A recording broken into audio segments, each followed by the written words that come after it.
early as 402 AD. And of course, they built churches there as well. San Apollinare Nuovo, San Apollinare in Class. And we'll see the detail and the luxurious nature of the churches as the empire continued to decline, got much more humble looking. And then there's this building, which we want to dwell on a little bit, the tomb of King Theodoric, which Trachtenberg calls an eclectic synthesis, which means that this building represents all of the change that had happened in the 50 to 75 years prior to it being built, in the change or the decline of the empire. Okay, and finally, Trachtenberg tells us that Constantine's architecture is the most prestigious Christian architecture. Well, certainly it was. He was the emperor. He adopted Christianity. So he was the first one to build the first big Christian churches, both in Rome and in the Holy Land. He was there first. So the most prestigious. And also the last phase of Roman architecture. It's the end, my friend. Okay, so I'm not going to dwell on a lot of these buildings that sort of exist and have been modified, but there's one in Milan, and look, it's kind of a central plan church. And here's a floor plan. You can see that it's not a longitudinal basilica type plan church. And the interior shows the construction of dome spaces as well. And then this St. Maria Maggiore, which is one of the ones that was built during what they call a revival period, when, well, the imperial authority in Rome had diminished, and the church wanted to assure the citizens that they were still the Roman Empire. So buildings like Santa Maria Maggiore began to look once again more like Roman basilicas than Christian basilicas, with all the classical details like the Ionic column capitals, all the moldings, and more decoration in the coffered ceilings. And the same way with St. Sabina, which I have an exterior view of that shows it's pretty much a standard Roman basilica building. So the idea was to assure the people that there was stability and that we were still the same Roman Empire. When we move on, though, to Ravenna, with the two San Apollinare churches later in the 5th century AD, you can see they're a little bit more simple. The interiors are much less simple, less decoration, some mosaics, but look at the back of the altar there in the apse. Very simple decoration. But of course, the mosaics do represent still biblical scenes, teaching tools for the people. Now, there's a building also in Ravenna called the Mausoleum of Galla Placida. And she's the gal that I want to read a little bit about from the text in Blackboard. And you can see that it's a fairly simple looking central plan building of brick, and the interior is decorated with incredibly beautiful mosaics. And in some of these details of the mosaics, you can get an idea by seeing the individual pieces of tile and glass, how they're cut and broken to create these three-dimensional forms. So it was a very common late Roman Empire form of decoration, and it was very much used during the Christian period. And then the other San Apollinare, a little bit later, maybe 40 years later, again, very simple composition. The interior, the actual apse area is a little more decorated, but still fairly stark compared to earlier basilica churches. And of course, the symbolism with Christ and the 12 apostles represented by lambs. So, Christian motif. And then probably on Tuesday, I want to come back and analyze this King Theodoric tomb, which is outside of Ravenna, and sort of emphasize what some of the symbolism is of this King Theodoric, who was, by the way, a barbarian, who was now king by the time 526 AD rolled around. So the full circle in 200 years of the fall of the Roman Empire. It didn't happen overnight, but it did happen. So let's look at Galla Placida. And hopefully the reading of this, hopefully not too boring text, will help you understand a little bit more about what was going on during that period. So, okay, Galla Placida, a woman with connections. Well, who was she? Well, by the time of her birth in 388 AD, which was late 4th century, the Roman Empire was irremediably divided into eastern and western spheres. And the east, ruled by the successors of Constantine, was clearly dominant. We know that. Galla Placida was born into the ruling family in the Eastern Empire.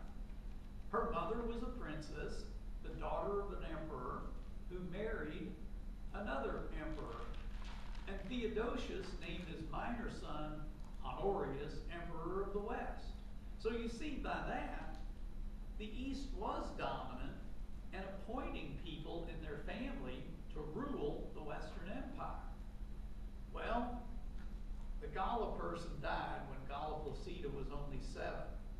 And Theodosius sent Galla Placida to the home of his top general to be raised by the general's wife, Princess Serena. Serena was the favorite niece of the emperor. Then, shortly thereafter, Theodosius died, and another of Galla Placida's half-brothers, Arcadius, became emperor in the East. And this reads kind of like a soap opera. She was related to all these famous and powerful people. So it goes on and talks about how ultimately Stilicho, who was the general, with his wife and Galla Placida, headed west to take up his duties as the new Western ruler. This was during the period when barbarians were threatening Rome, and Honorius's imperial court had evacuated the city and set up shop in Milan. That explains why, we have the emperor of Italy living in Milan, because things had gotten so chaotic in Rome. Well, it goes on to talk about all of these wars and this Alaric guy who was a Visigoth leader, and all the battles and how he was trained by the empire, basically. So, finally, it goes on to say that the Roman Senate, who had not really supported the generals in their fight against the Visigoths and Ostrogoths, decided to do so too late. And then they had to move to Ravenna.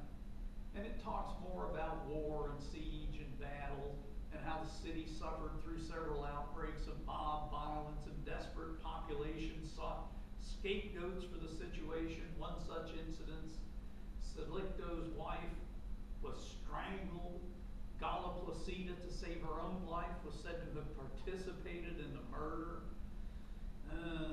Finally, in 410, someone opened this gate to the city, and the Visigoths poured into Rome. There was pillage in the city, but not much rape. Alarics, barbarians, were Christians, taking a Christian city. Many were enslaved, but most were quickly ransomed, because the Visigoths would rather have the money than the people. A few high-level personages were taken as hostages, and Galla Placida was one of them. Well, it goes on to say she was taken by those Visigoths to their camp. She ultimately becomes the wife of one of the leaders. So, here she is,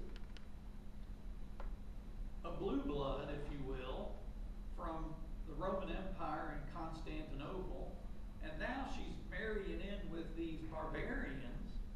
And ultimately, if you continue to read this, what you find is it all goes full circle circle, and she ultimately becomes the ruler in the West.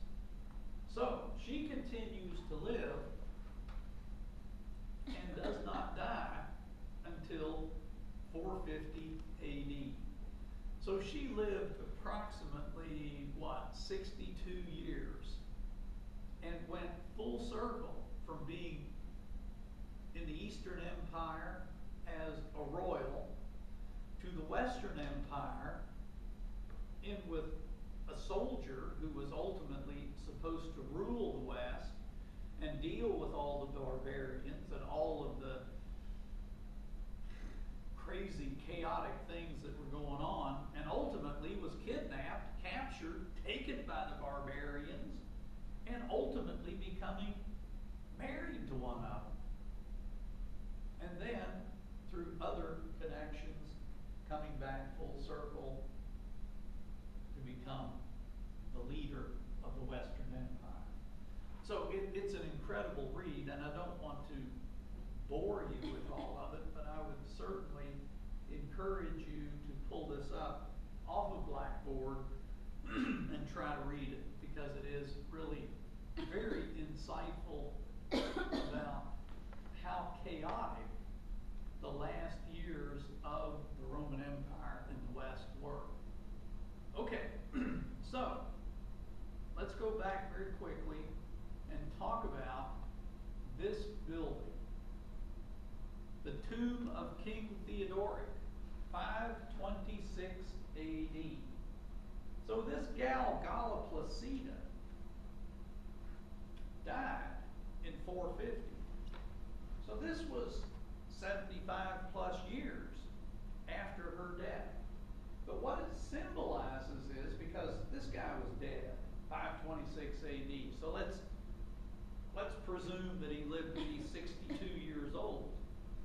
So sometime toward the end of the 5th century, which would be the 400s, we now have essentially a descendant of the Visigoths, or the barbarians. This Theodoric guy was the king. It was no longer somebody from Constantinople who was a descendant of Constantine. It was the barbarians were in control of the West. And this building is said to symbolize all of those factions that contributed to the fall of the Roman Empire. And first and foremost, Trachtenberg points out this dome, which is a monolithic, or made of one piece of stone, carved dome. And it is said to symbolize Theodoric's barbaric past. And when I say barbaric past, I don't mean killing people, but I mean the origins of who the barbarians were in Central Europe, and how they had those prehistoric stone burial chambers that they built out of stone and covered up with dirt. So Trachtenberg tells us this is a link to his Central European past. And of course we see a cross on top. And if we could see a floor plan of the building, we would see a cross-shaped floor plan. So it links it to Christianity. So here we have barbarian ancestry, we have Christian heritage, and we have a series of arches that are said to have been constructed in such a way that only masons from the Middle East at that time, from Syria in particular, were able to construct. So we have Middle Eastern influence in the arch construction. So we've got barbaric heritage, we've got Christianity, we have the Middle East, and then finally the shape of the building itself, which mimics a Roman parallel, which would have been built to honor as a tomb a Roman emperor. So we have Rome represented here. So we have all four of these facets of this period in the the end or the fall of the Roman Empire being represented. The Eastern Empire, Christianity, barbaric heritage, and of course, Rome itself in the form of the herald. So,